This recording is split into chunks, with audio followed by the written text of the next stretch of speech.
Chicken curry చేస్తున్నానండి. వాటికి కావాల్సిన పదార్థాలు ముందుగా చికెన్ శుభ్రం కడిగి పక్కకు పెట్టుకోవాలి. కొద్దిగా అల్లం వెల్లుల్లి పేస్టు, చికెన్కి కొంచెం అల్లం వెల్లుల్లి పేస్ట్ ఎక్కువ వేయాలండి.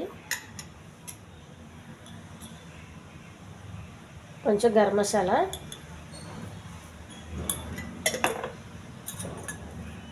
పసుపు, ఒక 4-5 మిరియాలు,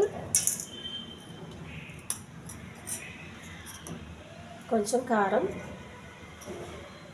కారం ఎక్కువ తినేటోళ్ళు అయితే కొంచెం ఎక్కువ వేసుకోండి, తక్కువ తినేటోళ్ళు అయితే కొంచెం తక్కువ వేసుకోండి, సరిపోతుంది. కొద్దిగా ఆయిల్,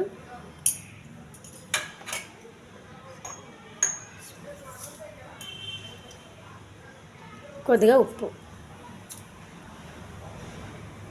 ఇది బాగా కలిపి పక్కకు పెట్టుకోవాలండి. కనీసం పావు గంట అన్న ఉల్లిపాయలు, పచ్చిమిర్చి, మసాలాలు అంతా రెడీ చేసుకునే వరకు.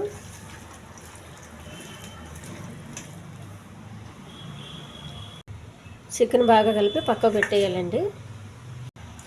స్టవ్ వెలిగించి పెనం పెట్టుకోవాలండి.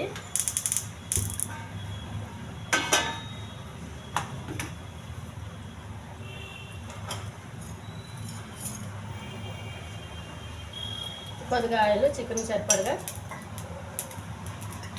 చికెన్లో కొవ్వు ఉంటుంది కాబట్టి ఎక్కువ నూనె వేసే అవసరం లేదండి.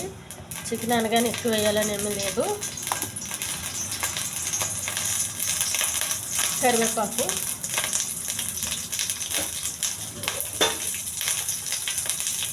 ఉల్లిపాయలు,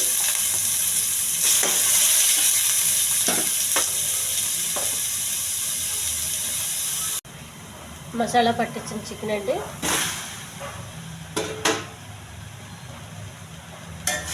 చికెన్ బాగా కలపాలి. పచ్చిమిర్చి అండి, మూత పెట్టేయాలి బాగా వాటర్ వచ్చేంత వరకు. చికెన్లో వాటర్ బాగా వచ్చిందండి. ఇంకో గ్లాసు వాటర్ వేసి ఉడకనివ్వాలి బాగా.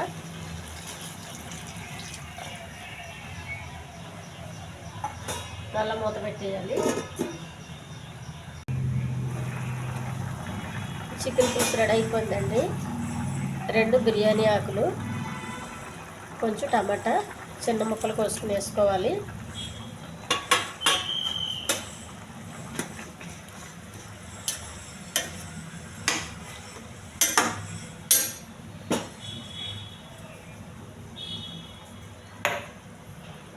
దించే ముందు కొంచెం గరం మసాలా అండి.